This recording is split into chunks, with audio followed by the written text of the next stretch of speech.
Sonoma Raceway is in a building boom. This is the new Turn 11 Club.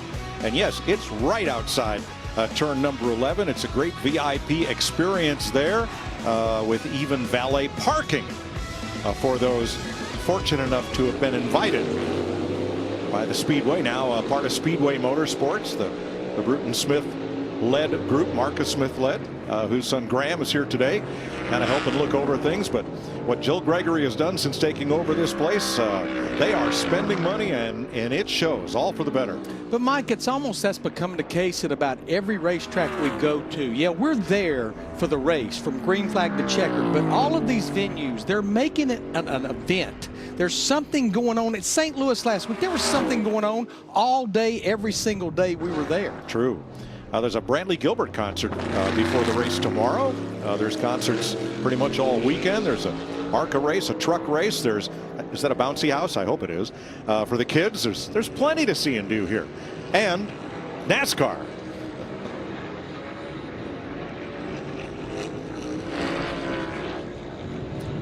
So tomorrow we're going to be joined by a very special guest to cap off our season of rotating analysts in the booth.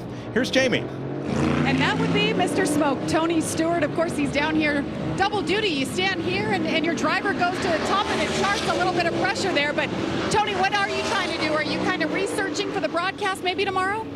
I got to do a little bit of both. I have to play multiple roles here. So no, this is one of my favorite tracks. This was a track that I always look forward to going to and get to work this weekend. But today I get to be with my 4 teams and my drivers, and you know, at the same time I get a little bit of notes for tomorrow as well. I like it. I'll let him go back to work, but we'll never forget his final win came at this racetrack back in 2016. No, you're right, Jamie. And as soon as this interview started, everybody said, let's see it again. You know what? We never cheer for anybody, but we always cheer for the second place car to catch the leader and have a chance. So we were pulling for Denny Hamlin to catch Tony Stewart, and then we wanted to see what happened. And the ending of this race surprised us all. Yeah, it was exciting all the way down to that checkered flag. And, you know, it was one of those races where I don't think we really knew who was going to win it until they came down toward the flag stand.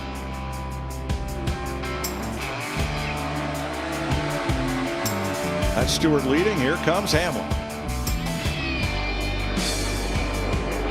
This was coming off turn 7, and Hamlin gets by Tony Stewart. Looks like here Hamlin's going to drive away as we go down through the S's, but Tony is not done yet. So are we cheering for Tony at this point? Of course we are. We're cheering for him to catch him and get alongside, and then whoever wins, wins. Well, the boys had at it, and Tony Stewart scored his final Cup Series victory of his career right here on Fox. Yeah, Denny just absolutely overdrove turn 11, and Tony was there to capitalize one of his 3 wins here.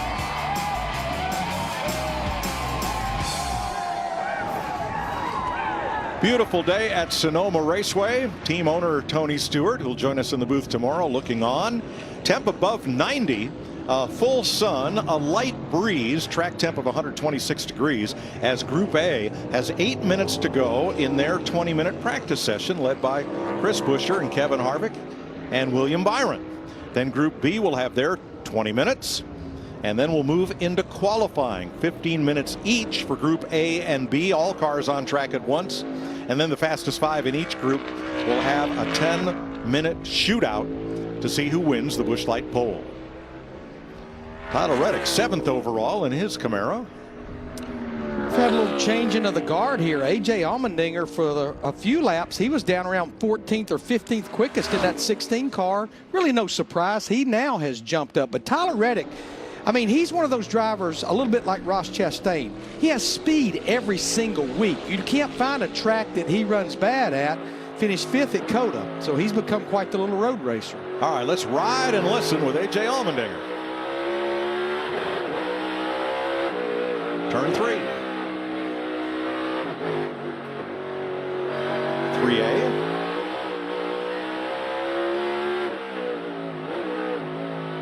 Turn 4A and the chute.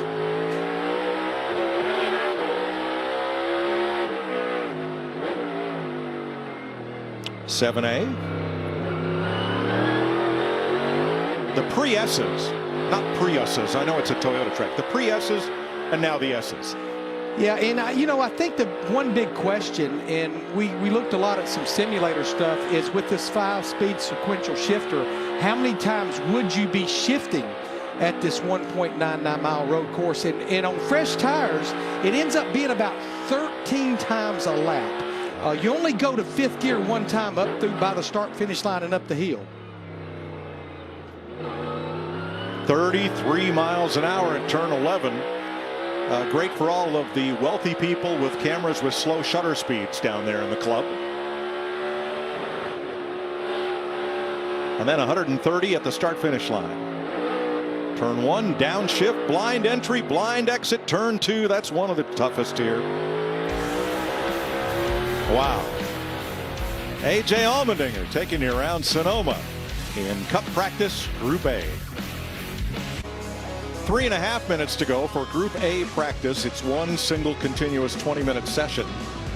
A.J. Allmendinger fastest, Chris Buescher, Kevin Harvick, William Byron, 2 Chevys, 2 Fords. The fastest Toyota is Bubba Wallace in 5th. Here's Jamie Little. Well, Ross Chastain, certainly the story of the week with Denny Hamlin and what happened between you guys at Gateway. Last time everybody heard you, you were saying you all have to field an apology. Has there been any communication since? Yeah, Jamie, I've talked to all parties involved, and yeah, I believe I should be in this car, and I believe that you know I did make a mistake and I hit Denny too hard, but I'm not the first guy to do that. I hit him way too hard, so I hate that I took them out of the day. But we had a good conversation, and you know, whatever happens. I'm here to go fast, and I feel like the best way I can probably hurt their feelings more is take our Worldwide Express car and let's go fast. Well, he was certainly fast the last time on a road course, Mike. He won at Circuit of the Americas. Let's have a look 1 week ago to what happened between Ross Chastain and Denny Hamlin. There was the shot, and Clint Boyer said a look at the SMT data, the telemetry from those cars, didn't indicate that Hamlin had backed up the corner or done anything to promote or provoke that. However, all of this was simply a matter of boys have at it. Scott Miller, NASCAR VP of competition, was asked after the day for his take on this, and he says as long as these drivers are not using their cars as a weapon, we're going to let them race. Yeah, I think that is the biggest fear. Just what I picked up on listening to Scott is they want to make sure that their little beef with each other doesn't end up continuing to grow and then involve another driver when they're trying to retaliate with each other. You know, Mike, I actually talked to some folks internally with Joe Gibbs Racing, and speaking of Joe Gibbs Racing, Denny Hamlin is doing exactly what I had talked about. He has not come off the racetrack since this practice started. He's actually completed working on 12 laps. But Mike, I'm actually pretty impressed. It's starting to really fall off now, but this is exactly what I was talking about. When he was on lap 10, it had only fallen off about a second 3/4, but right now it's up to about 3 seconds in that 11 or 12 laps. Alex Bowman, that very brightly colored car, is an Ally LGBTQ plus paint scheme. Pride Month. Of course, there's the big march across the bridge in San Francisco, across the Golden Gate. And so his sponsor is celebrating Pride Month with that livery. Well, Mike, I was saying, to put a period on Hamlin, the only thing that I totally disagree with what Denny did at St. Louis was when Ricky Stenhouse Jr. gets into Bubba Wallace, and Hamlin wants to take that into his hands and retaliate against Ricky Stenhouse Jr. You can only wear one hat when you're driving that 11 car, and it needs to be a driver hat. Good point. Allmendinger quickest as this session draws to a close. He is pulled right onto the bumper of Michael McDowell as they go to turn 11 to end the session. Now remember, the start-finish line is right there at the entrance of turn 10. That is the scoring loop before the entrance to pit road, and that's what will be used for timing for practice and qualifying today. Humdinger, top of the chart by a 1/10.5. There he is. A.J. Allmendinger wins practice A. A lot of kids on this 90-degree early summer Saturday. Good to see them hydrating and great to see them wearing hearing protection at the racetrack. Here's your best 5-lap average in Group A. Chris Buescher, Kevin Harvick, Joey Logano. Those are seconds, not miles per hour. But let's compare the two fastest cars, A.J. Allmendinger and Chris Buescher, from turn 7 down through the S's. Now, their lap was only separated by 1/10 a second, and that's nothing on a road course. But let's see the difference here. Braking zone, and then you're on and off the gas through the S's, so everybody does it a little differently. Yeah, and their line kind of varied a little bit when they entered the S's. You can see kind of an overlay right here, hugging those rumble strips. You'll see a little separation right here.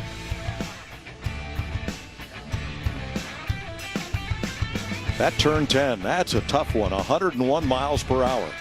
Right through there with very little runoff area. And AJ is one. I say that a lot, Larry, that so-and-so wins practice, and then people get on social media and say, well, nobody wins practice. Yes, they do, Jamie. You win practice, and he did. Yes, he did, A.J. Allmendinger. But, of course, like A.J. always, on the radio, well, we're loose. We're not that good. How were you not that good? Obviously, the speed was there.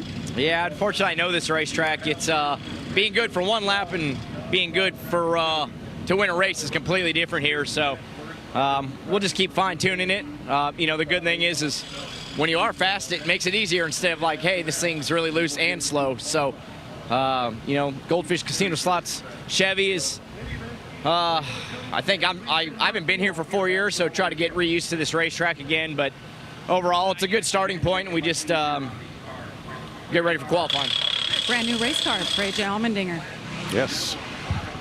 Something else that's new here at Sonoma, with Steve Page retiring, the rumble strips in the corners are no longer painted for his alma mater.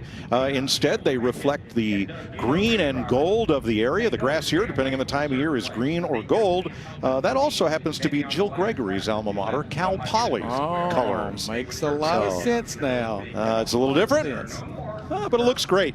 Little wine, little cheese, magic happens. Here we are in Sonoma. Just what a beautiful facility. Been coming out here since 1989, and seems like every time we come out here, something is new, something is better. But Larry, you never forget your first time.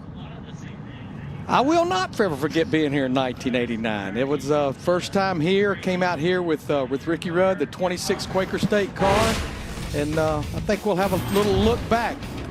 See Rudd in the 26 car, Rusty Wallace in the 27 car. These guys seem to always find each other at the end of a road course race, and it's always, every win is special, but Mike, there was something about being a part of winning the first race at the facility. There's only one first, and that was very special. Ricky and Linda Rudd with Larry McReynolds, Kenny Bernstein's team. Big, big day.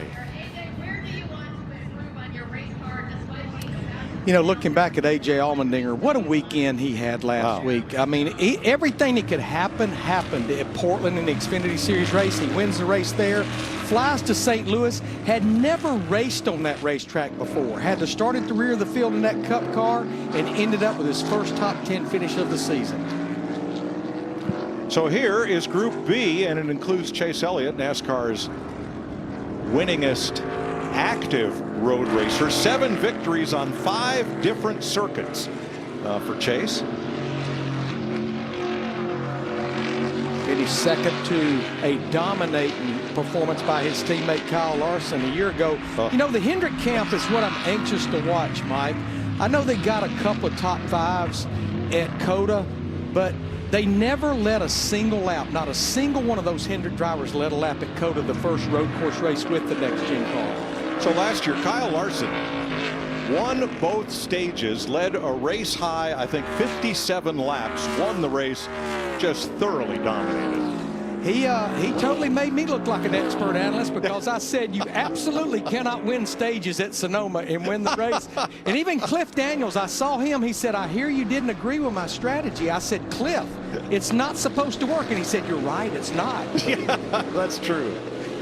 That's true. But boy, he found a way.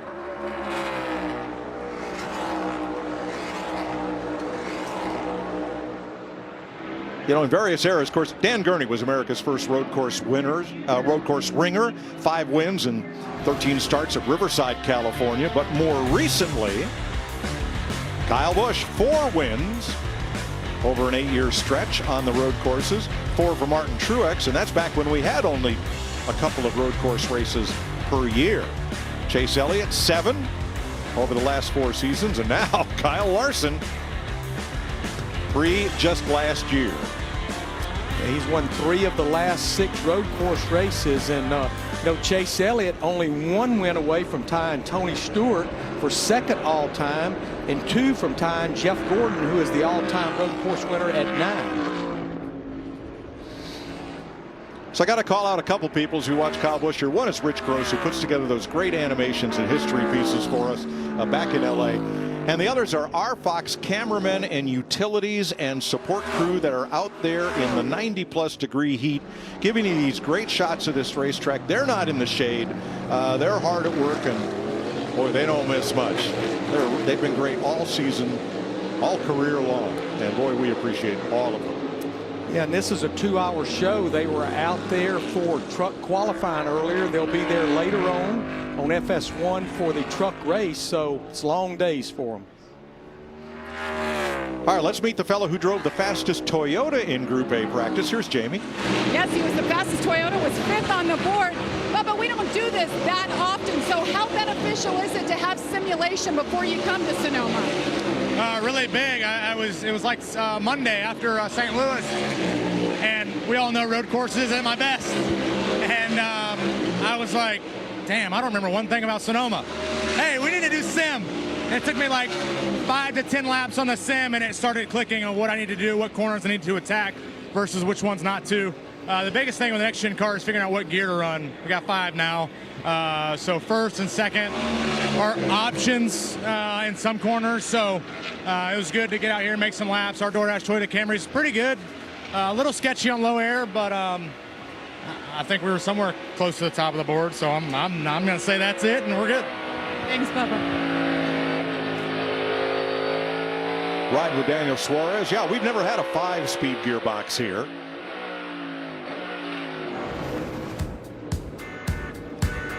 So there is 5th gear right there coming up the hill. You downshift twice for turn 2. Shift up for 3. 3rd gear all the way to here. Down to 2nd gear. 3rd and then 2nd for turn 7. And then upshifting up to 4th for turn 9 and 10. And then down into Dive Bomb City turn 11. And back.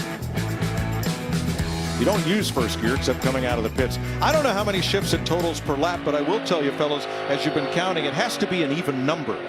Otherwise, when you got to the end of the lap, you wouldn't be in the same gear you were when you started that lap. So we'll do a little more noodling on that. I think my even number comes out to 14 shifts per lap. But I think the biggest question, Mike, again, that's suggested through simulation, is as the pace slows down, will they maybe go to 1st gear down there at turn 11? We talked about it. 3-second give up in 11 or 12 laps. And then will they even go to 5th gear because you're coming off of turn 11 so slow? Larry, the only danger in going to 1st gear on worn tires is you invite more wheel spin coming up off turn 11. So it's, I don't know, rob Peter to pay Paul. And that's where a lot depends on that driver. I talked about Kevin Harvick earlier, where he's so good in the slow speed corners and calming that wheel speed down. But I tell you another thing that teams learned at COTA, and you heard Ryan Blaney say the grip level is worse here, is this car seems to have more forward drive, more bite off the corner. I think it's because of the independent rear suspension. I think it's because of the amount of camber you can put in the rear tires. So it's like this car has a little bit better forward bite than our old car. Absolutely. Ross Chastain hard at work. We've also got a couple of road course ringers here. There's one, Joey Hand, who won Le Mans in the number 15 for Ford this week. That's Ricky Stenhouse locking the fronts, coming to the corner, and that would be turn 7. And that's 7A actually. Big fear, especially when you get into the race, about doing that and flat spotting that tire and actually just almost grinding through the rubber. So why do we have corners with an A? Because this track has many different configurations. When we ran the carousel, Here last year, you turned right at turn 4. In this configuration, we don't use turn 4. We go down to the end of the track and turn at turn 4A. So just the way the track's laid out, different configurations. Rookie Harrison Burton got 2 wheels off at turn 10 a lap or 2 ago as he tries to figure this place out. He is 19th on the board overall. One of a number of Cup drivers that elected to participate in that Truck Series race later on the day to get a little bit of extra seat time. Alex Bowman, Austin Dillon will be in that race. So Kyle Busch, of course. Yeah, I think 5 drivers in all from the Cup Series, double dipping here. And then Daniel Suarez right now, who's 5th quickest. He's going to be standing by for Carson Hocevar, who had to have some surgery on his right ankle after that crash on the final lap at St. Louis last week. And who had a bit of drama this morning in truck qualifying. Because the timing line is just before turn 10, Hocevar came at it full speed, won the pole, and then got off course and crashed in turn 10. So he'll have to give that up and start from the rear. Eric Jones, 12th in this group. Or excuse me, that's 12th overall for Jones. You know, Mike, this 43 car with Eric Jones, Dave Ellens, now that it's Petty GMS, it's like they just keep getting a little better. They just keep chipping away at it week after week and just keep building that foundation. Ryan Blaney is the fastest of the Penske cars, 8th overall and 7th in this session. Cars currently on track in Group B are in white on your scoring pylon. The cars from Group A are in, the drivers' names are in yellow.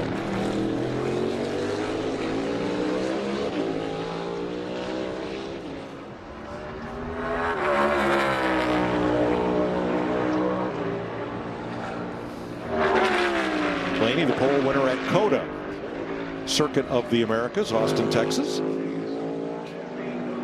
There's that turn 2. I think the photographers, Larry, are going to be disappointed this weekend because with this new chassis, this Gen 7 car, I don't know if you're going to see fellas curb hopping and going 2 wheels in the air there at turn 2 or elsewhere. We'll have to see. Well, heard Ryan Blaney earlier this week, and he said, I'm going to let somebody else try it first before I do. Good idea. Jamie?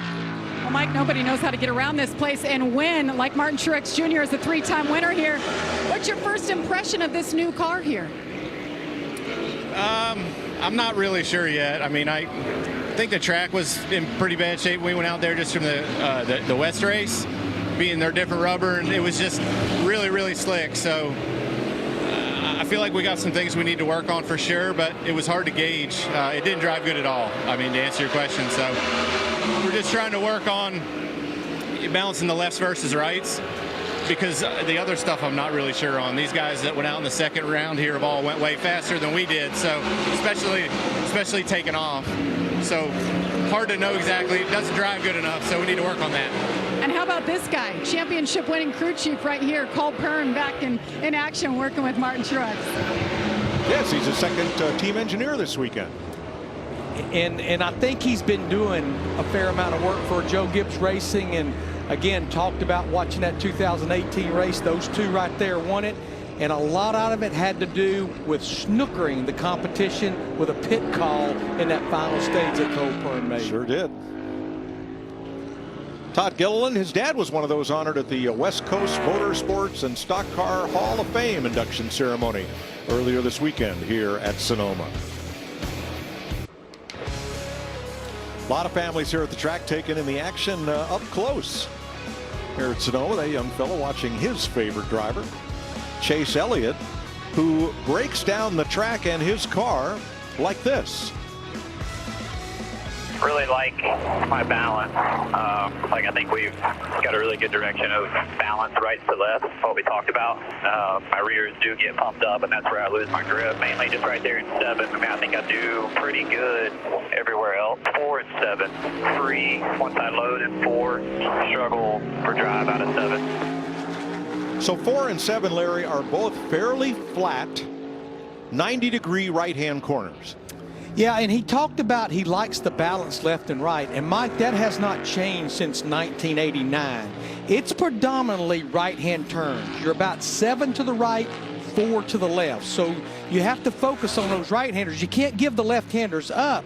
But the one thing he talked about is that drive off turn 7. That's one of the corners, as we saw a while ago, that you're down to second gear. So you're going to get that wheel spin, especially as you get into a run. Some of these right-hand S's are hardly corners. You're basically trying to straighten those out as much as possible. Chase Briscoe, who admittedly does not have a road racing background, but he's had speed on the road courses. That was turn 2.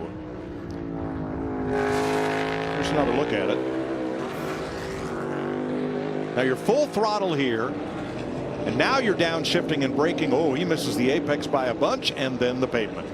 I think the confidence level exceeded the grip level right there is what that probably was. But think about Chase Briscoe, though, Mike, how close he came to winning. I know this is different from Indianapolis. How close he came to winning the road course at Indy last year in those closing laps. And, of course, he's got a road course win in the Xfinity Series.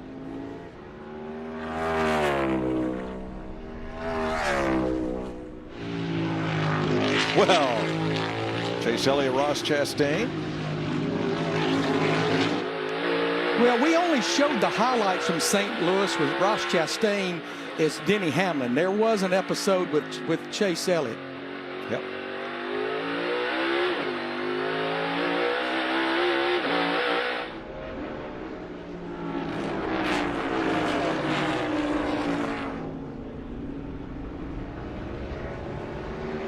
Chase Elliott, he just came back out. He ran 7 laps in that first run.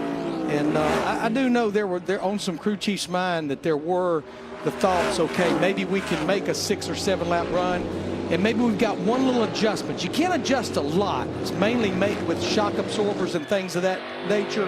Can't change springs or anything. But you know, one thing that I really found interesting, Mike, and you've got a road racing background, there are some cars that came here that selected not to run the rear sway bar. They felt like they could do better with stiffer rear springs and maybe help the drive off the corner without the rear bar. I like that idea, Larry. Even with the independent rear suspension especially, I kind of like the idea of no rear bar. I mean, that's how stock cars were forever, whether it was a Riverside or whatever road course.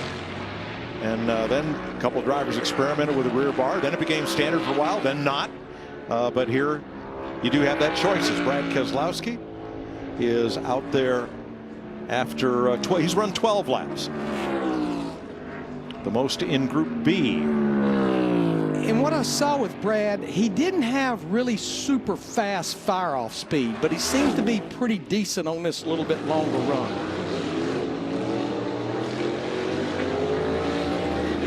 Yeah, that rear bar will make your car looser both getting in and getting off the corner especially. My son Scott and I run pretty much identical BMW road race cars. He is 23. He likes a rear bar. I am not 23 anymore. I do not run a rear bar in my car.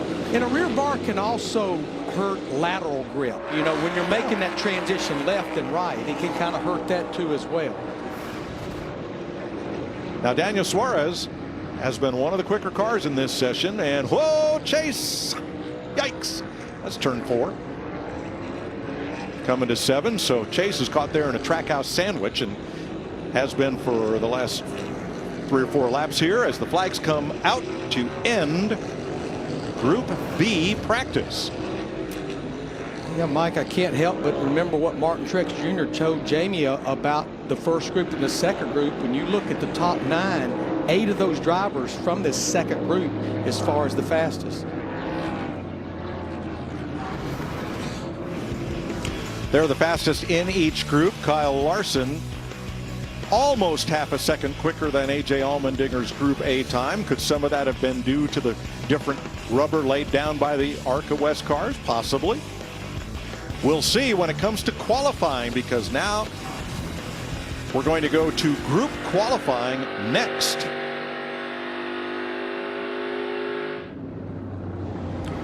There is Kyle Larson's Hendrick Camaro. He is fastest in Group B and fastest overall in practice. Light him up, Kyle.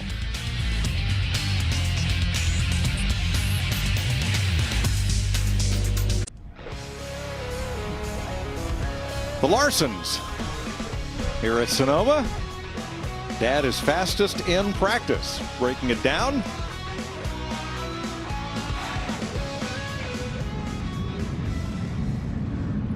As we get ready for qualifying.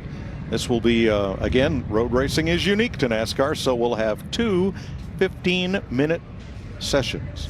Now, Fox analyst Jamie McMurray began his career in go-kart, so he's a veteran road racer in NASCAR and multi-race winner, 7-time winner. Here's how he approaches qualifying at Sonoma. All right, so your qualifying lap at Sonoma actually starts on the entry to turn 11 on your out lap. I'm going to run a little bit wide here and square this corner up so that I can get a better exit, get the throttle down a little bit faster, and just carry more speed into turn 1, trying to gain every little bit of a lap time that I can. I'm going to lift just past the start-finish line, not use much brake, a little bit of throttle right now, drive it back up the hill, and try to stay as tight to this inside curve as I can while downshifting. It's really loose here because the corners are all off camber. The racetrack, you can see, falls away from you. It's hard to put the power down. Right there where that dark spot is, though, boom, the car compresses. It'll start to turn. As I exit turn 3A, down to turn 4, you're going to see the racetrack fall out. Really hard to put the power down. And this is also one of those corners that you can get a ton of wheel hop. Not going to use a lot of curb on the entry to 4, but you're going to use all the racetrack on the exit. Everybody's going to get really close to that wall. Turn 7 entry, another place that you can get a lot of wheel hop. And I like to use just a little bit of this curb right here because it helps the car rotate. Now it's about getting the throttle down, getting as much acceleration as I can down through these S's. You're going to see I'm using a ton of curb, sometimes putting the car on the other side of it. You're just trying to make these as straight as possible because the straighter you make it, the more throttle you can put down, the more speed you can carry. As we enter turn 10, this is the fastest part of the racetrack. Back of the car is really light. I'm using just a little bit of curb right there on the inside, making sure I don't exit and run off the racetrack. And now it's about a deep braking zone into turn 11. I'm going to get the car slowed down, entering a little bit narrower than I did on that out lap, trying to stay tight to these tires and then get the maximum drive I can. But once you get to this point of the lap's over. Right now, all you're doing is going to look down at your dash and see how good of a job you did. Well, Jamie McMurray knows what a good job is here. He is a 3-time Cup Series pole winner at Sonoma. Yeah, Chip Ganassi Racing always so fast here in qualifying. In fact, the last 3 times we've had qualifying here, Jamie Little's actually with him, Kyle Larson. Yeah, fastest on the board. He's got his helpers, his son and daughter here joining him. You've started on the pole the last 4 races here. Should we believe that perhaps today is number 5? I hope so. It was good to be quickest there in that little practice, and yeah, it gives you some confidence, but it's hard. The cars are a handful, so I'm sliding around quite a bit, but hopefully I can keep it under control and hit my marks and have a good lap. Good luck. Thanks, Jamie. You noted said he started first in 4 races, won 3 poles because during the COVID era we didn't have practice or qualifying. Everybody on track at once from Group A. There's Alex Bowman. Let's ride along. Again, he's going to start his lap right here. That's where the timing line is over there before you enter turn 10.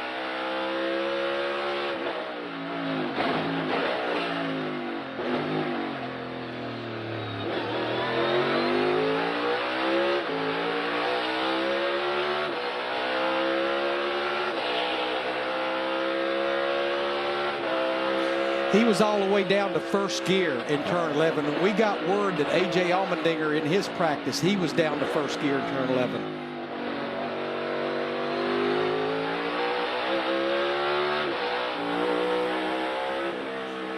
So here's Allmendinger coming down the S's.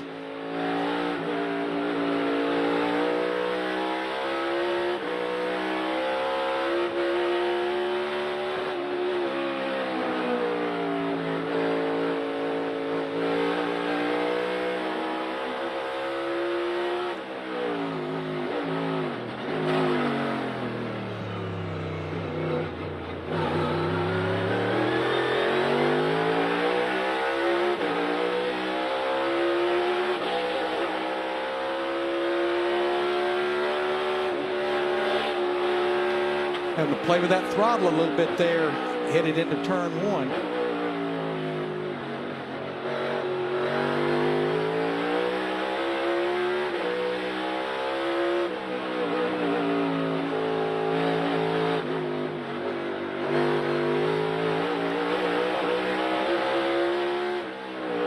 tough time getting the power down with the 16 car. Denny Hamlin went off course, had to abort his lap.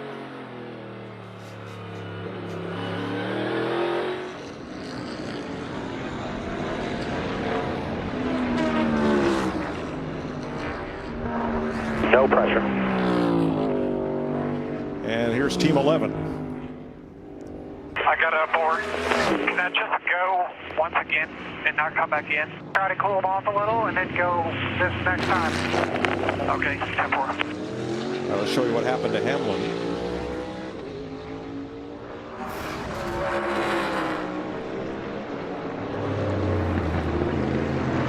It's basically the same thing he did when Tony Stewart beat him back to the checkered flag a few years ago. Overdrove turn 11. And it's not just being a matter of missing the apex and being offline. It's being down on power and not being able to dig out of that hole. So Tyler Reddick goes to the top and comes right in. McDowell, Buescher, Allmendinger, Byron. And Mike, we've talked about the tire fall off, and again, the goal here is just be in that top 5 to be able to advance to the next round. The last thing you want to have to do is go back out there and have to try to make a second lap, unless you just really blow the lap. So in the lower right of your screen, all of our comparisons will be to the bubble, which right now is William Byron.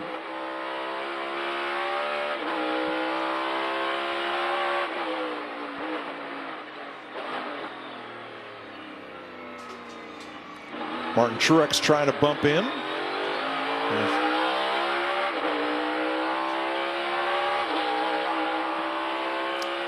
And Denny Hamlin let his car drift off the racetrack over in turn 10, this area right here. So we see it. No grip over there, Larry. Yeah, that's not good right there. This just seems like it's just continuing to go downhill for Denny Hamlin at 11. Martin Truex.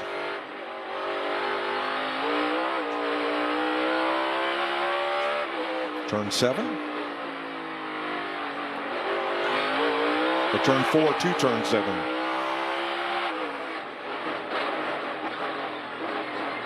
Way wide and catches a late apex. Yeah, and you can see that's going to be tough to recover from right there. That cost him more than half a second there. Just lock those front tires up, especially that right front. Larry, this begs the question, why road race cars have ABS, anti-lock brakes? Why don't stock cars on road courses? Well, it's because it's electrical. Yeah, it works through electronics, and the last thing you want to do is give these guys more electronics in these race cars. So I think that's the biggest reason.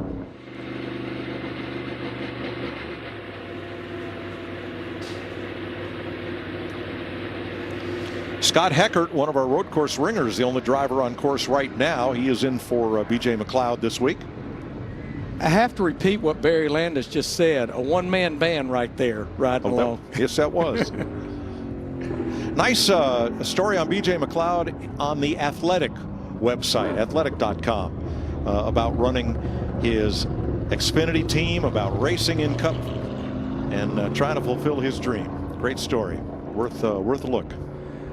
So, Mike, we've got a little over 8 minutes left, and this is where you kind of start seeing some games being played, because if you're outside the top 5, why not get everything cooled down as much as possible? Remember, you've got to travel all the way around this 2-mile road course to start your lap. As long as you start it, you're good. But what about A.J. Allmendinger? What about William Byron? Are they going to sit there and just watch somebody beat them, or do they go out and try to make another lap, but then that maybe kills them for the second round? And Denny Hamlin running out your top 10 with Darrell Wallace Jr. on car number 23. So only the top 5 move on to the final round. So if you are below the cutoff line, nothing to lose by making another run. You know, you've already used these tires. You can save them for the race, but you'll have 2 runs on them instead of just 1. And then if you're Allmendinger or Byron, do you go out and just kind of ride around and wait to see if you need to gun it and start another lap? Well, the last thing you want to do is sit there on pit road and watch yourself get beat and knocked out. But the downside, is another lap on your tires getting ready for the second round. No, you're just going to ride around and baby those tires all the way to the S's, Larry, to see if then you need to make that lap or if you can just come on in and buff them off and have them. Yeah, I'm not going to race. start my lap until I absolutely know I have to if you're one of those guys right there inside the top 5. There you go. Yep. But you don't want to be caught and let the clock expire before you start that lap. Kyle Busch climbing aboard for Group B. So 6.5 minutes to go. The rule is as long as you start your lap, and remember for qualifying, the timed lap starts at the entrance to turn 10 at the timing loop there. As long as you pass that point before time expires, you are allowed to complete your lap. There is the timing line just outside the kid zone here at Sonoma.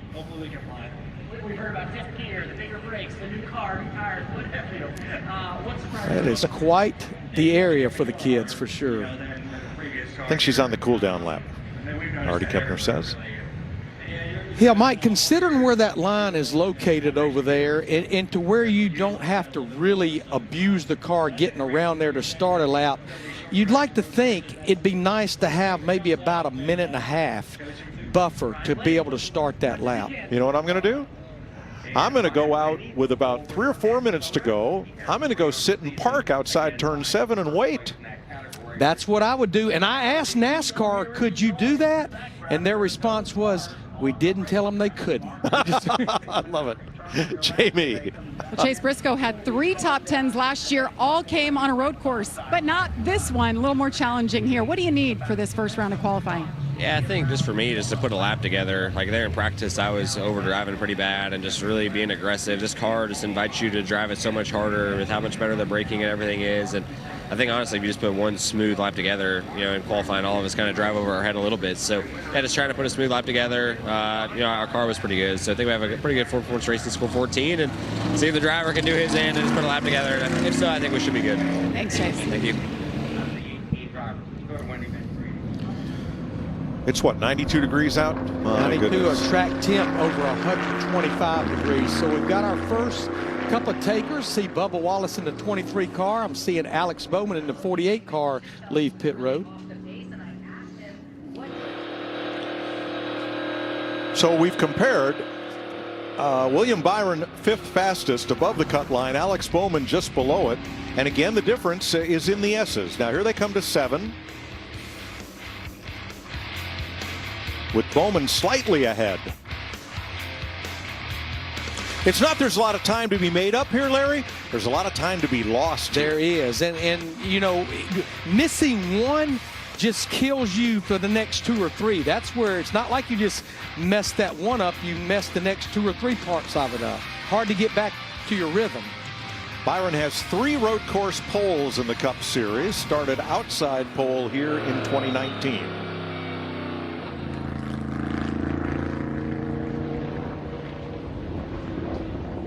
Denny Hamlin obviously sitting 10th quickest after his 2 excursions. Now Bubba will have time for a couple of laps here, trying to move up into the final round.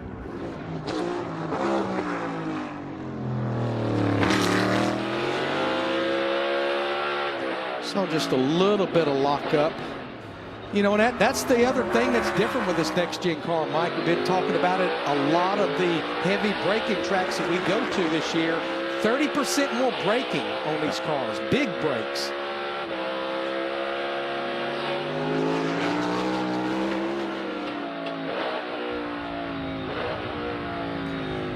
You can see right now, still early in the lap, Bubba Wallace, Alex Bowman, both in the green, and that is to William Byron in that 24 car that's 5th.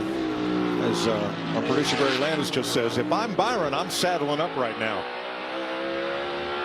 7 cars just rolled out, and William Byron is the last of those. And you can see what he's doing. He's just creeping around this racetrack, just making sure he doesn't do anything that he doesn't need to do to those tires.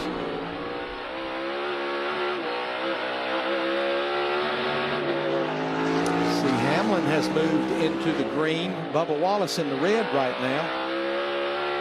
And Wallace quicker, but does not advance. He moves to 10th. Alex Bowman from a 1:18.77. He's in. He picks up 11 hundredths, and that's enough. He is 5 100ths quicker than Byron right now.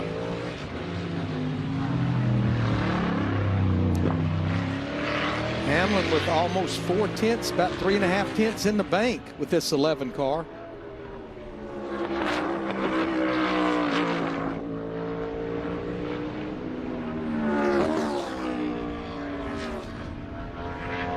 Hamlin increasing that margin as he comes down through the S's, and Denny Hamlin goes to the top. That bumps Alex Bowman. Allmendinger on the bubble now. Hamlin was 10th before he went back out.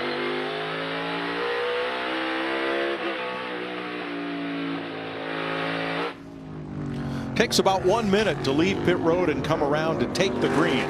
So if you're going to make a run, you better be leaving now. Yeah, you've got to be at the racetrack now. Yeah. Bilicki jumps to 12th here.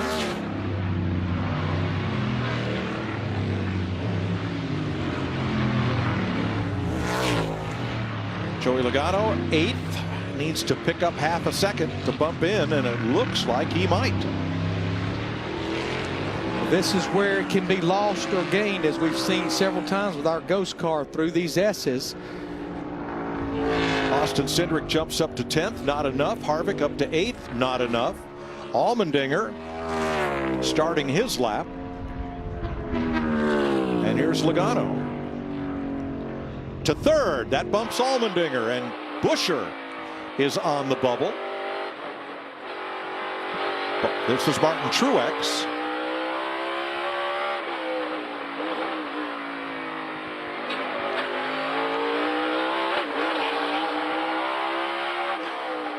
This is where he had some troubles earlier. Nice corner. Just tickled the apex there. But he's got to pick up half a second here.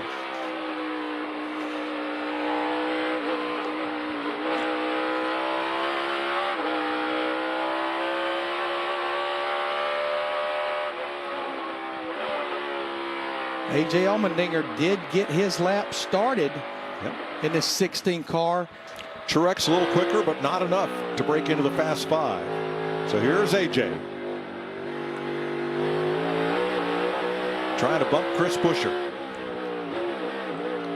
The difference in their lap times, the first time around, just 2 100ths of a second.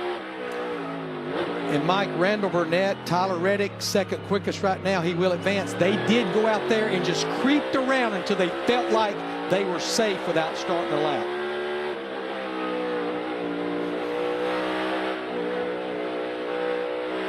Down through the S's, this is going to be close.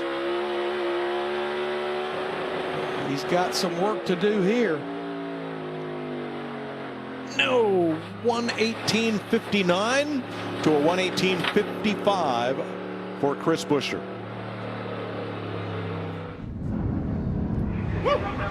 So moving on to the final round will be Chris Buescher in a Ford, Michael McDowell's Ford for front row, the Penske Ford of Joey Logano, the Childress Chevrolet of Tyler Reddick, and the Gibbs Toyota of Denny Hamlin.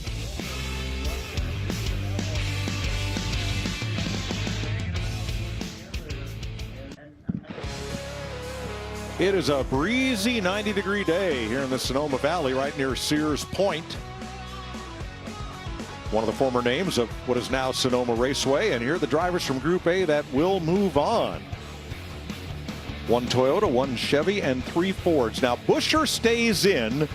A.J. Allmendinger up at turn 7 was ahead coming out of 7 of Chris Buescher. Let's show you the run to the line of these two.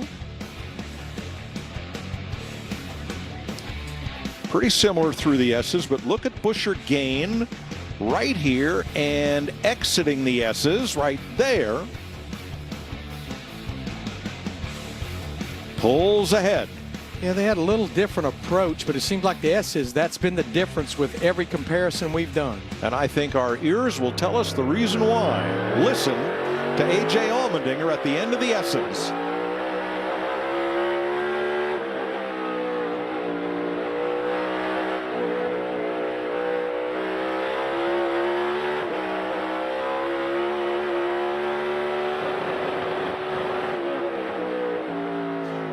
So he hits the rev limiter, and perhaps, Larry, by not upshifting, that car didn't accelerate all the way to the line and beat Chris Buescher. Yeah, I get a feeling he possibly stayed in. I tried to make sure I was counting the gears, that he maybe just didn't go to 4th gear right there, stayed in 3rd gear and got against that limiter. And yeah, I don't think we've seen him do that in any of the previous laps. So let's get with Jamie and one of the drivers who's moving on up. I just told Michael McDowell he's sneaky fast right there at the end. Of course, on a road course, right there going to the 2nd round once again. What do you need, if anything, for this 2nd round? Yeah, that's the thing Blake Harris and I were talking about. The Love Strap Stop Ford Mustang unloaded pretty good. We made some adjustments there. Felt like my lap was pretty clean. I have a few things I think I could clean up, but I'm pretty nervous to work on it too much. These cars are so sensitive to changes. So we're in the game right here. Feel like I could pick up a little bit myself. Probably not do a whole lot to the car and see what we got for the 2nd round. How about this team, Mike? 4 top 10s in the last 7 races. They are on a roll, Jamie, that's for sure. And the road course, I mean, that's Michael McDowell's happy place.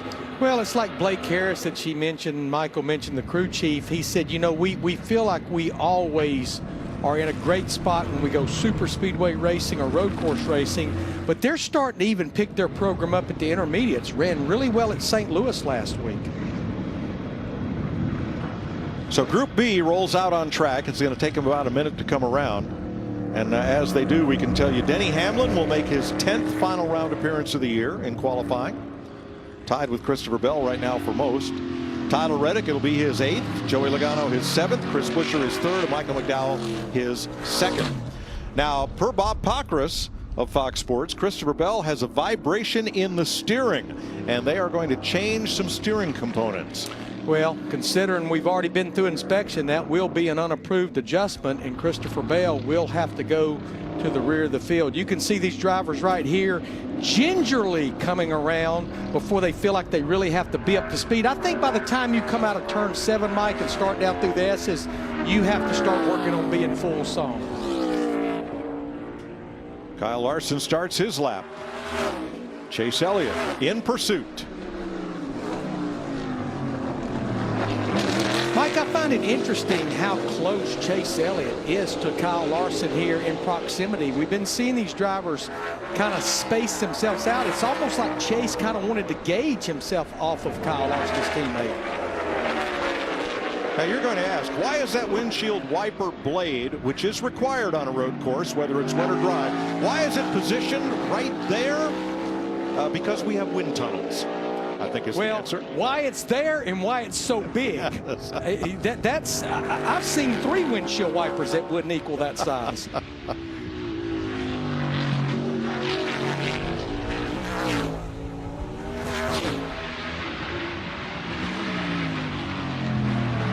You know, I miss the carousel configuration, Larry. Love racing the carousel here at Sonoma, but the idea going back to the carousel was to create more passing zones, and that simply did not materialize over the last couple of seasons. So NASCAR is back using the turn 4A to turn 7 chute configuration that we've had for 22 prior races here. Let's see, Kyle Larson, minute 18:01 for that 5 car, minute 18:37 for his teammate Chase Elliott in that 9. So Larson has 2/10 on Denny Hamlin, who was fastest in Group A. Daniel Suarez up there for 2nd. I did Race Hub with him on Monday night, and his confidence level just really impressed me.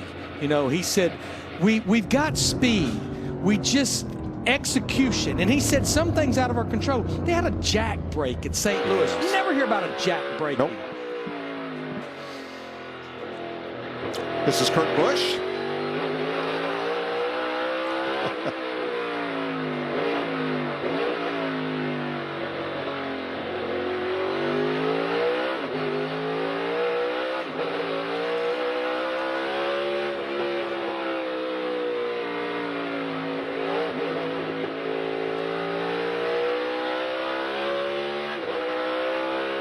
Denny Hamlin looking and listening. At the line now. So Kurt just starting his lap now in his 45 car.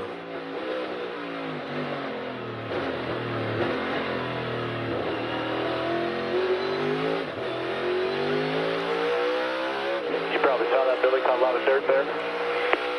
Yes. Yep, tip ball. Short shifting out at turn 11 there. A little confidence lift there entering one. Use a little bit of that pit exit. That's okay. Floated up over 2. Right, Keselowski on your right.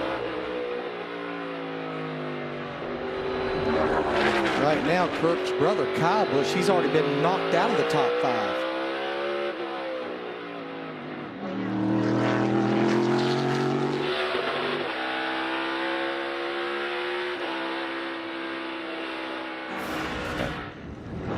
So this happened. He'd just taken the green. This is Kurt Busch. Got off here at 10. So he's on his lap.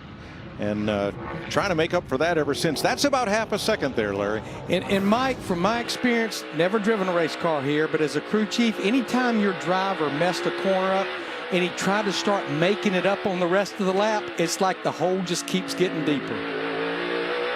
And Kurt is 14th after that lap. Justin Haley is in the Fast 5. Nice lap, 5th quickest.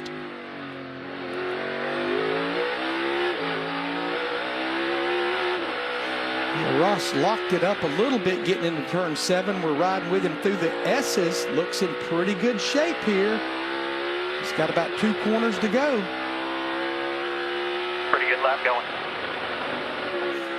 He stayed in it there too and did not shift, but it's going to work out pretty quick for him because he's 3rd quickest right now. So that will bump Haley and put Chase Elliott at risk. Here's Kurt Busch, who stayed on track to run another lap.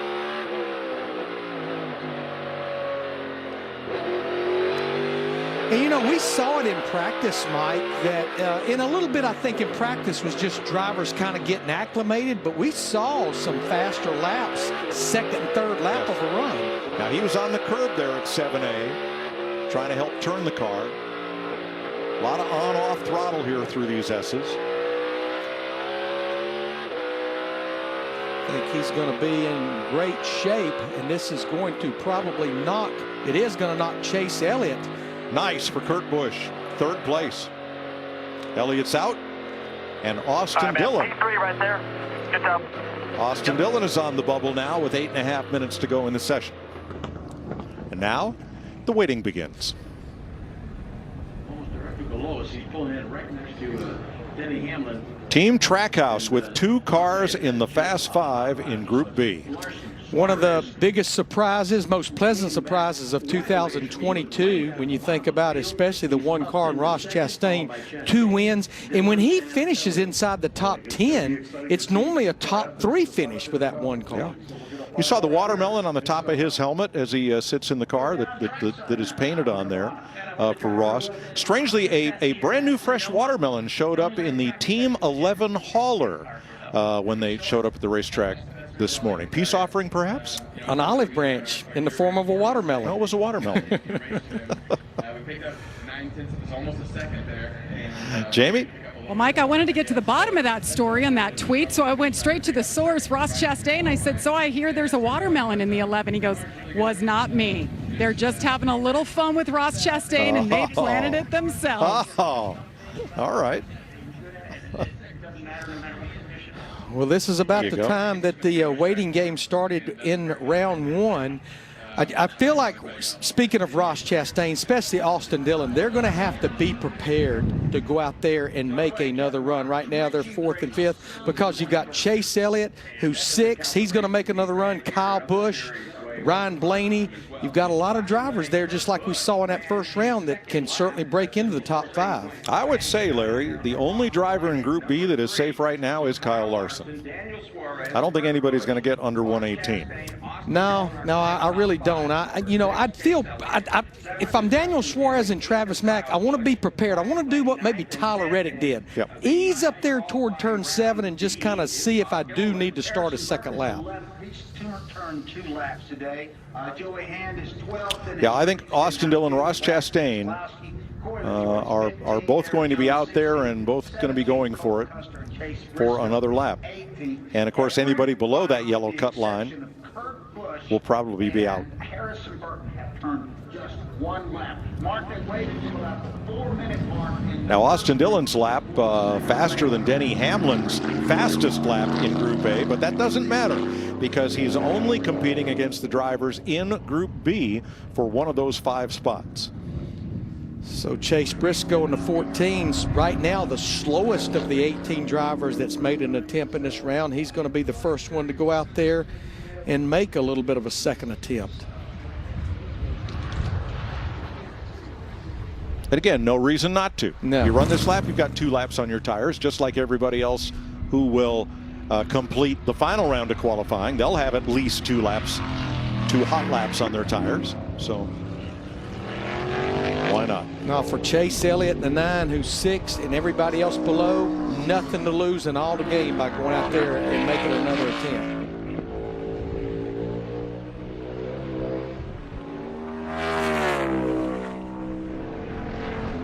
The lap starts now.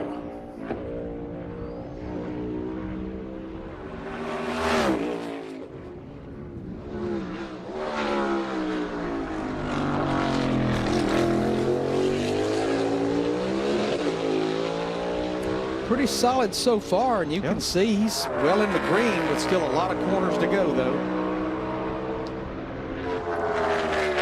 Good efficient line, Larry. He's not sliding the car around. He's used that pit exit lane there, making very efficient use of the asphalt right out, not to the edge, left a little on the table there, but that's a blind exit corner, not as bad as the one he's coming up to here, where you can't see where the edge of the pavement is until you're over it. Well, now this next part of the racetrack, Mike, seems to be where you make it or break it, especially down here where he's headed into turn 7, and as we've seen with every comparison, the S's. Got a fair amount in the bank right now, over 7/10 of a second. This is a good lap. Good, efficient use of the whole width of the racetrack. Got to gain a little speed here, though.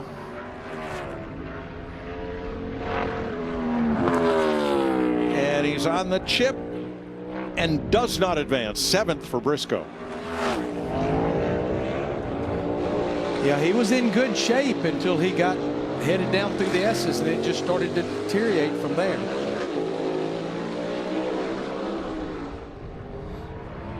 The racetrack's getting busy now with just a little over 3 minutes to go in this round. Kyle Busch gets the green. 1:18.7 for Kyle. The bump spot is 1:18.3.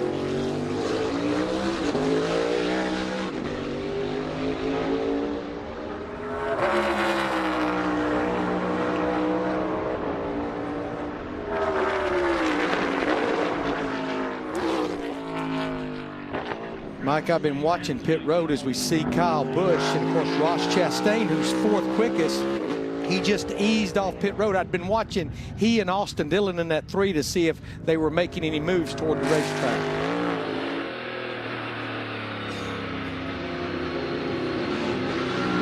Yeah, I agree with you, Larry. I think they're both going to have to run another lap. They had identical times. The tie is broken by point standing position. That's why Chastain is ahead of Dillon there. Kyle Busch versus Austin Dillon on the bubble. And Austin was good down through the S's. Kyle certainly looks like he's going to be in pretty good shape. In fact, Austin Dillon just left pit road in that 3 car. Kyle Busch moves up to 4th. Dillon is out. Chastain is on the bubble. And Cole Custer coming to the end of his lap. Wow, 2nd fastest, 1:18.1 for Custer. Didn't see that coming. Well, and Kyle Busch, he's still 5th, but he says, well, darn it, there's nothing else I can do right now. I just made my 2nd run. But Chastain is out, to your point, and he's just about to start his lap in that 1 car. Chase Elliott has started his lap. He's 6/10 to the good, 7/10 to the good, and that margin keeps building.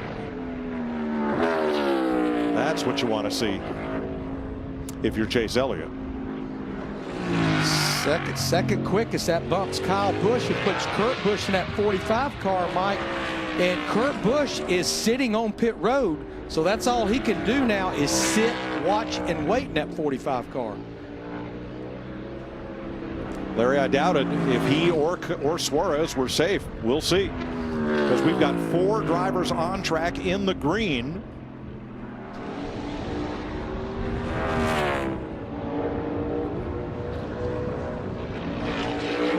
Keselowski across, jumps up but does not advance. Same with Blaney. Dillon working hard. He's currently 8th. See Chastain and Austin Dillon, who just got bumped out of the top 5. Right now, Austin, as he goes through 7 to start the S's, he went to red. Now he's back to green. But Chastain looking in pretty good shape. Yeah, Ross Chastain absolutely should get there in that 1 car.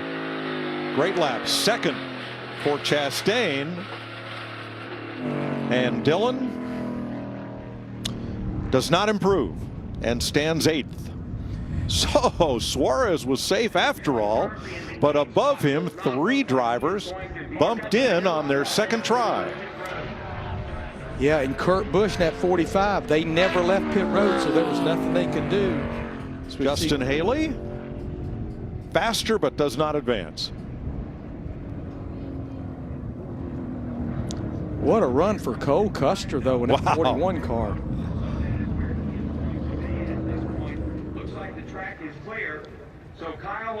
So moving on to the final round of qualifying. Daniel Suarez, 5th. Cole Custer, 4th, and the only Ford in the group. The rest are all Chevys. Chase Elliott, Ross Chastain, and Kyle Larson.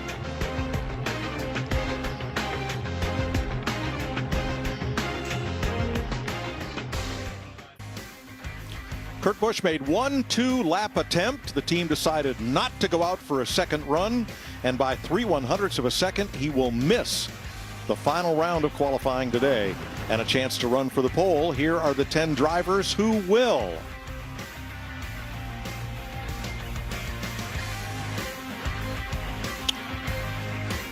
Jamie Little. And for the 10th time this year, Denny Hamlin makes it to the 2nd round. I heard you say you overdrove it at one point. You didn't have any grip on exit, yet you were fastest in your group. So how did you overcome it, and can you do it one more time?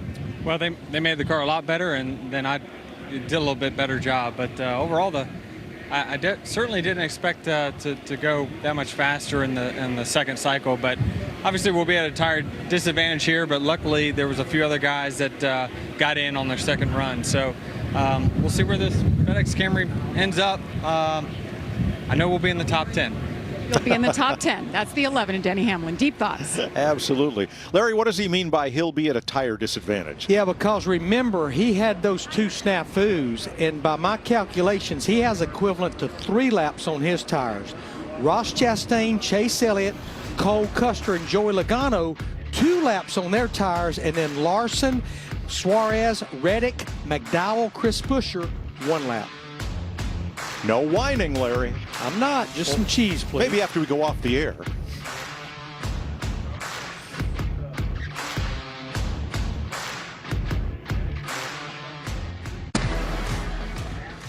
There they are, lined up by time. Are our 10 drivers who advanced to the final round to run for the pole. To no surprise, Kyle Larson is fastest. This is the windiest day I can remember at Sonoma. There are a whole number of empty frames that used to be easy up style canopies like that one that's about to either go over or blow away. And kind of tough on the campers here, and boy, the flag poles are bent and the flags are out straight as we start the 10-minute final round of qualifying. Mike, we've got the lone Toyota of Denny Hamlin. We have 5 Chevrolet drivers and 4 Ford drivers. I think this is the guy right there that jumped right out there that everybody will be watching, Kyle Larson in that 5 car. Larson's 9th final round appearance of the year. Only Christopher Bell, who is changing steering parts on his car, and Denny Hamlin, who is out there, have more with 10.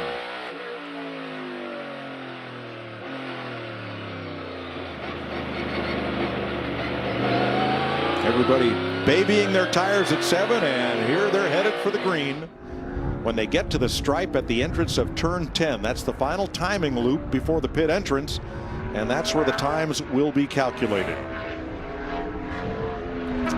Kyle Larson's lap starts now.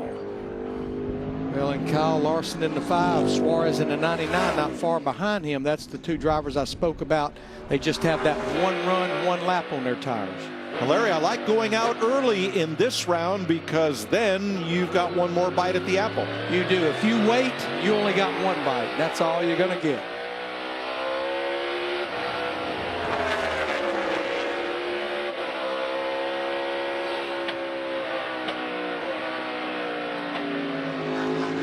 How much do things cool off, Larry, if you run this first lap and pull in?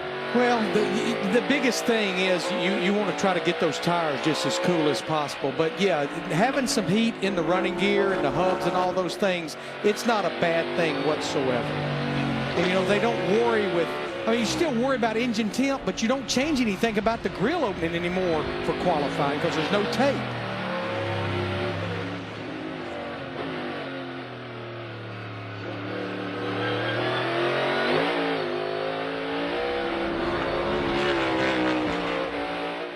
Kyle Larson came so close to getting down in that minute 17-second bracket, minute 18:01.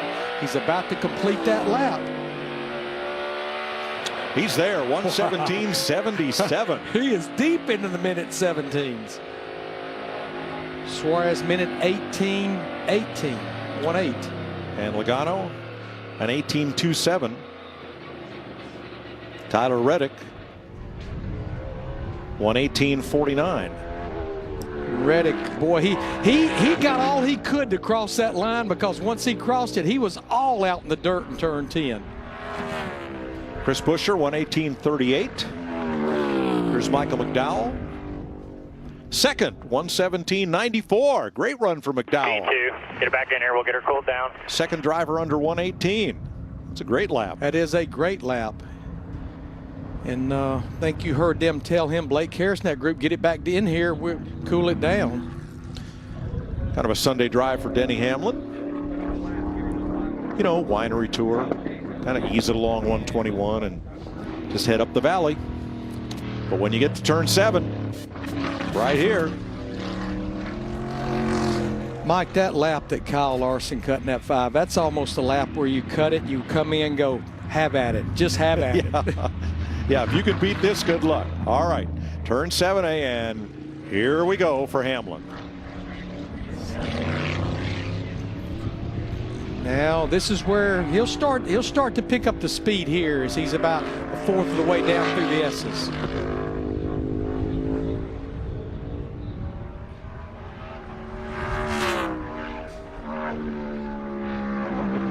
And his lap starts now.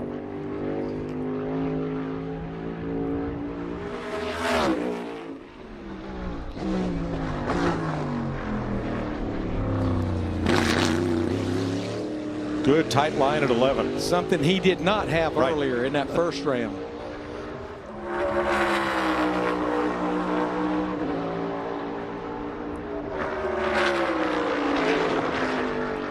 See with our ghost car. Larson just a little, it's almost like just a little better everywhere with that 5 car. Between 2 and 3 really pulled away, 3A, 3B.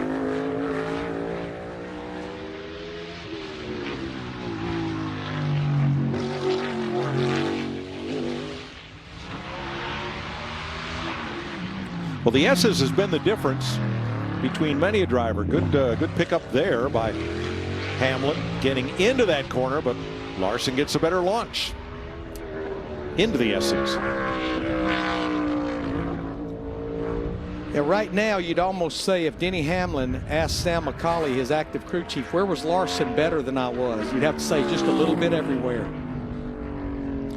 Hamlin 1:18.5, 7th fastest. I get a feeling 3 laps on those tires finally maybe just took the best of it.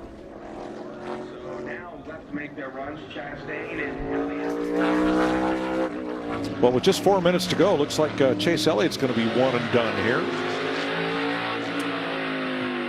course, a lot of these drivers made runs late in that second round. I'm seeing Cole Custer in the 41 just leave pit road as well.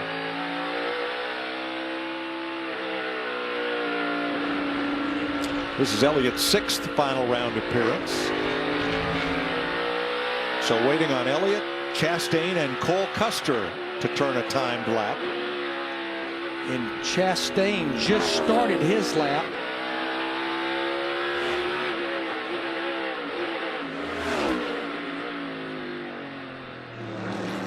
So Chase Elliott and Ross Chastain both at the beginning of their lap. Chastain really tight to the tires in turn 11. Probably lower mid-corner speed than what we saw from Kyle Larson.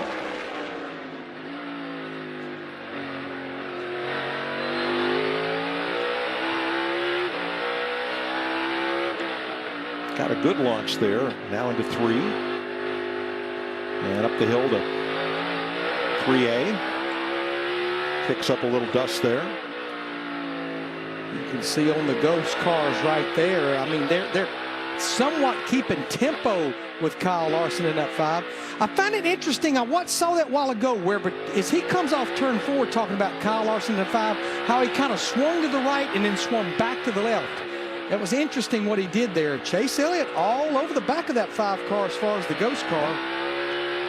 Just like sitting in the 3rd seat of the station wagon looking back out the tailgate window. And to the line, Chastain is 3rd. That bumps Buescher. Elliott goes to 2nd. That bumps Logano from the fast 5 there. But Elliott moves up to a front row spot and Chastain to row 2. Let's look at this again, what I've been talking about on this 5 car. He's going to come off turn 4. He makes this right-hander. And, of course, he'll swing out wide. And he comes back on the racetrack, but everybody else went straight. I think it's because his car was pretty tail happy right there. He was almost forced to drive it over to the right. I think that's why he ended up doing that right there, is how loose he got late exit of 4. Jamie? Chris Buescher came in, they made an air pressure adjustment, and he is back out on the track. But team owner Brad Keselowski watching on. Your driver's been through a lot the last couple of weeks. The flips at Charlotte, last week had COVID. Now he comes out swinging, going for the pole. What do you have to say about him? Yeah, Chris is a heck of a race car driver. You know, I've been saying for a while, he's one of the most underrated guys in the garage. So he's giving this car a good run. We've got great cars here on the road course with RFK. We had a good test at Watkins Glen with Chris, and see if he can make it count. Thanks, Brad. Chris Buescher going to go out and try to post a faster lap than 1:18.3. And Cole Custer about to run his first lap of this final round. The interesting thing here, with less than a minute to go, Kyle Larson is back out there making another lap, even though he's fastest right now in this 5. Cole Custer clocks in 4th, knocks Chastain off of row 2.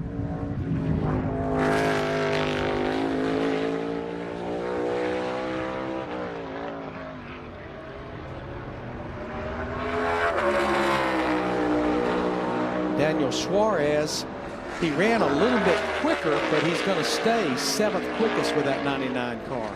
Chris Buescher up to 3rd.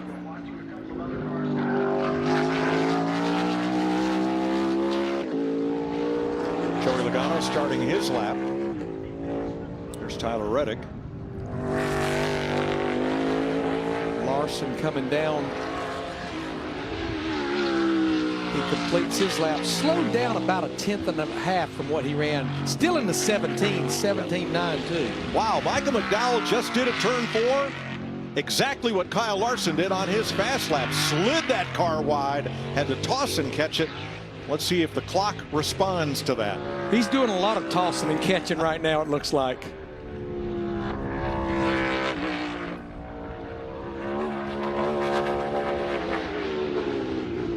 Tyler Reddick finishes up. He was 9th before that lap. Now he's 5th.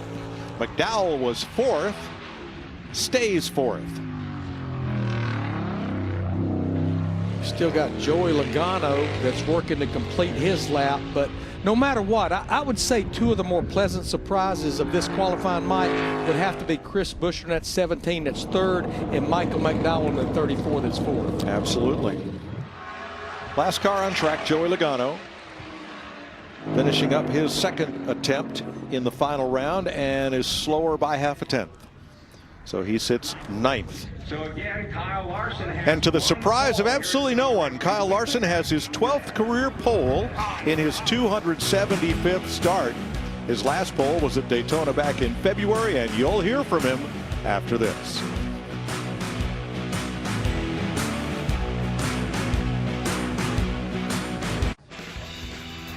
Kyle Larson with daughter Audrey and son Owen. High fives. Celebrating his 4th Sonoma pole in his 8th start here. Second on Sonoma poles, tied with Ricky Rudd, and one behind Jeff Gordon, who has 5. Jamie? Well, they take the carousel out, they give you a different race car, and it's same result. How did you pull it off? You were sideways on that last run. Yeah, no, it was good.